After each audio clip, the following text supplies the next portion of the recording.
Hi guys, today's video is going to be answering your most asked questions. So, I'm going to look at my phone here because I can't remember them all. So, how old are you? I am 43 years old. I'm going to be 44 on the 2nd of March, so I'm a Piscean. Do I have any children? Yes, I have two. I have one beautiful daughter of nearly 23 years old and one gorgeous son who is 7 years old, and they're both amazing and I love them very, very dearly. Number 3, do I have a mental illness? There's a question. I used to think I did, and lots of doctors, psychiatrists and everyone believed that I did. I believe that I did, but I left all those labels behind many years ago. So the answer to that is no, I don't believe I do have a mental illness. I may have had lots of mental labels in the past, but I believe that they were all a creation of the intense internal struggle that I have myself and the inability to love myself. And I believe that that manifested into many different self-sabotaging behaviours that created lots of guilt and shame, which just perpetuated itself and created a cycle. And actually that is what caused the mental illness, because I got so unwell from worry and guilt and shame that I would end up in a psychosis and a very deep depression, and then I would get manic coming out aside of that. So it was just the inability to accept who I was. And that was because there was beliefs underlying all of that, which basically created the thoughts and beliefs that I wasn't good enough, that I was bad, and so I just didn't love myself one iota. That, to me, is what created my mental illness. And now that I've learned to love myself, I no longer see these things as mental illnesses. I'm well, I haven't taken medication for 12 years, and I definitely don't need to use a mental health label any longer. So the answer to that is no, I don't. Okay, next question.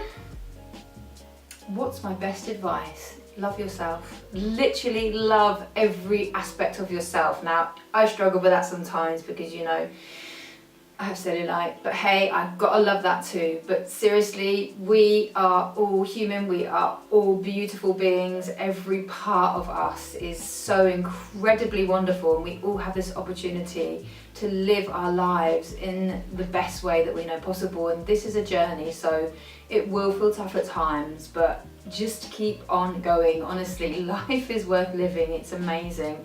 There are peaks and troughs, but ultimately, it is a fantastic opportunity to enjoy ourselves and the people around us.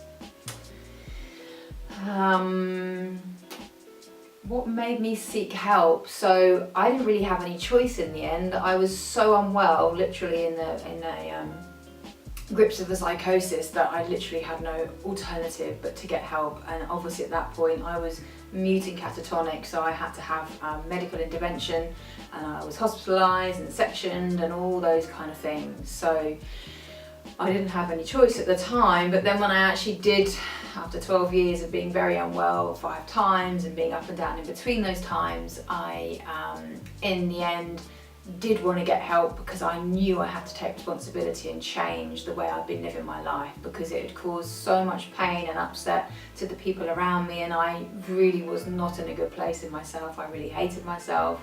I didn't value myself in the slightest, and I knew that in order to change all of my behaviours and all of those labels, I needed to get help to understand why I felt like that way, and beneath the surface to understand what was going on. So that's what made me get help in the end, because I wanted to do the right thing for my daughter, my family, and ultimately for myself. But at the time I didn't really realise that, but now I know why. So what is my diet like? I like chips, I like crisps, I like cookies, but I also love fruit and vegetables, and yeah, I like to cook most of the time. I like pretty simple food, but generally I definitely steer clear of caffeine, steer clear of alcohol, steer clear of sugar as best I can, but then I do like cake. So yeah, I don't have any meat or fish in my diet. I try to stay clear of dairy products. I don't have anything like that in the home, but I will eat cakes, which I know do have a bit of egg and dairy in there, but hey ho. So I wouldn't class myself as a vegan, but I definitely don't knowingly go and buy those products and eat them anymore. I don't eat eggs either anymore, as in a fried egg. Yuck. So, and I drink lots of water. So my diet, I would say, was pretty good. I'm sure it could be better, but hey, you know, I quite enjoy food and I've got a taste for some things that aren't that great for me. But, you know, most of the time, I'm pretty good. But we should eat what we want, by the way. Eat what makes us feel happy. In that moment, our body will tell us what we want. So, how do I meditate? How do you meditate?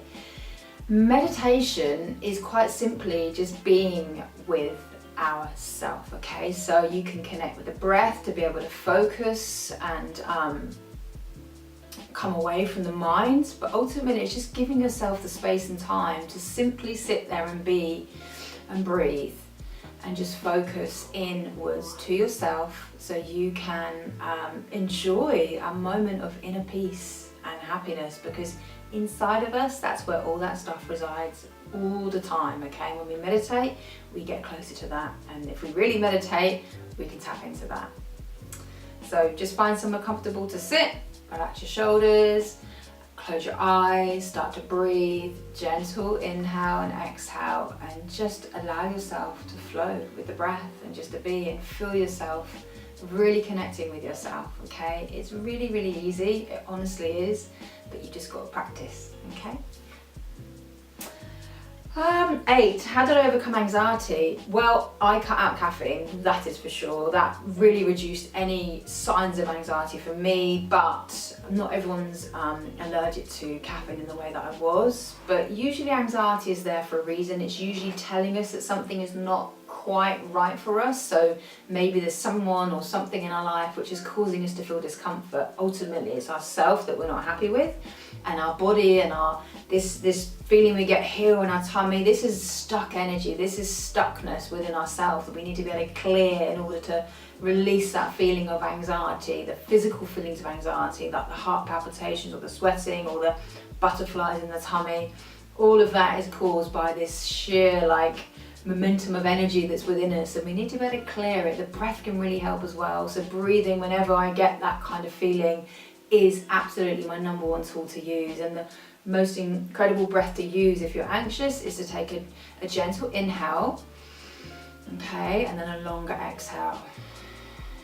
So you could almost count for 2 and then exhale for 4, and just keep on doing that. Focus on the breath, and eventually everything will start to calm, because what happens is our sympathetic nervous system is going haywire when we're getting anxious, and the breath helps to calm that, and instead introduce the parasympathetic, which helps to just gently calm our heart. So if we're coming from a physical perspective, that's what the breath does, okay? But it also helps to just dissipate this energy and helps us bring us into the present moment. Okay, number 9, tips to deal with stress. Sleep. Get plenty of sleep. Write things down. Don't allow the mind to do all the work here, okay? Because you need to be able to be the one to see what's going on. Don't feel you have to control everything, but just feel like you are somehow grounded and in control of how you're feeling, okay? Don't take things personally at work or in relationships. Often it's other people's crap that they're projecting onto you that you're then taking on, which is then heightening that level of stress that you're feeling.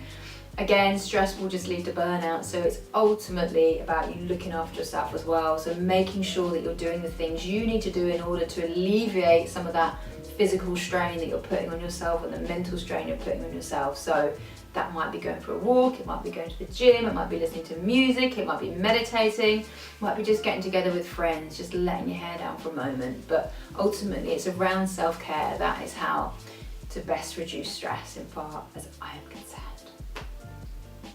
And then lastly, this is a nice one, my favourite yoga pose. Well, I've got quite a few, but I would say I love the pigeon best, which is a beautiful pose to release our hips, because we hold a lot of emotions in our hips, and when we release them, we're gently easing away those emotions and releasing emotional tension. So I love that, and I love coming right down into full pigeon, so you're taking a forward fold as well and just calming the mind. It's absolutely beautiful.